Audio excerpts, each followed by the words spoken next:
আমরা এখন এসে গেছি কঙ্কালীতলায় পুজো দিতে। তো এই দাদার দোকান থেকে আমরা একটা পুজো দেওয়ার ডালি কিনে নিয়েছি। বিভিন্ন রকম দামের ডালি পাওয়া যায়, 51 টাকা, 101 টাকা, 151 টাকা। এবং এই জায়গাটায় প্রচুর দোকান আছে, যে দোকান থেকে ডালি কিনবেন সেই দোকানেই জুতো খুলে রাখার সুযোগ সুবিধে আছে। তো আমরাও একটা ডালি কিনে রওনা দিলাম মন্দিরের উদ্দেশ্যে পুজো দেওয়ার জন্যে। তো দূর থেকেই দেখতে পাচ্ছেন মন্দিরে কিন্তু বেশ লাইন। আরও কিছুটা এগিয়ে আমরা রিয়েলাইজ করলাম এই যে গেট দেখতে পাচ্ছেন, মন্দিরের গেট, এই গেটের সামনে থেকেই মেন লাইন শুরু হয়েছে। তো যথারীতি আমরাও মন্দিরের গেটের সামনে থেকেই লাইনে দাঁড়িয়ে পড়লাম। তো লাইনটা অবশ্য এক জায়গাতে থেমে নেই, আস্তে আস্তে লাইনটা ক্রমশ এগোচ্ছে, খুব স্লোলি এগোচ্ছে, কিন্তু লাইনটা আস্তে আস্তে এগোচ্ছে।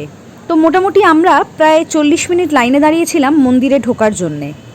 মন্দিরের ভেতরে ক্যামেরা নট অ্যালাউড, তাই ভেতরে কোনো ফটো ভিডিও তুলতে পারিনি। তবে মন্দিরের ভেতরে আমরা অঞ্জলি দিয়েছিলাম, পুজো দিয়েছিলাম।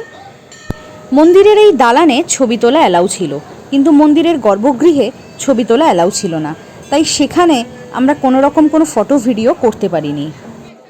মন্দিরের পাশেই এরকম একটা ছোট্ট জলাশয় আছে, এখানে জল স্থানীয়রা খুব পবিত্র বলে মনে করেন, তাই এই জল একটু মাথায় ছিটিয়ে নিতে বলেন এবং এই জলে পা লাগানো উচিত নয়। কঙ্কালীতলার সম্পূর্ণ ভিডিও লিঙ্কটি ডেসক্রিপশনে দিয়ে রাখলাম, দরকার পড়লে দেখে নিতে পারেন। আর এই চ্যানেলে আপলোড হওয়া ভিডিওগুলি যদি আপনাদের ভালো লেগে থাকে তাহলে রিয়াঙ্কাস ডায়েরির চ্যানেলটিকে অবশ্যই সাবস্ক্রাইব করে রাখবেন।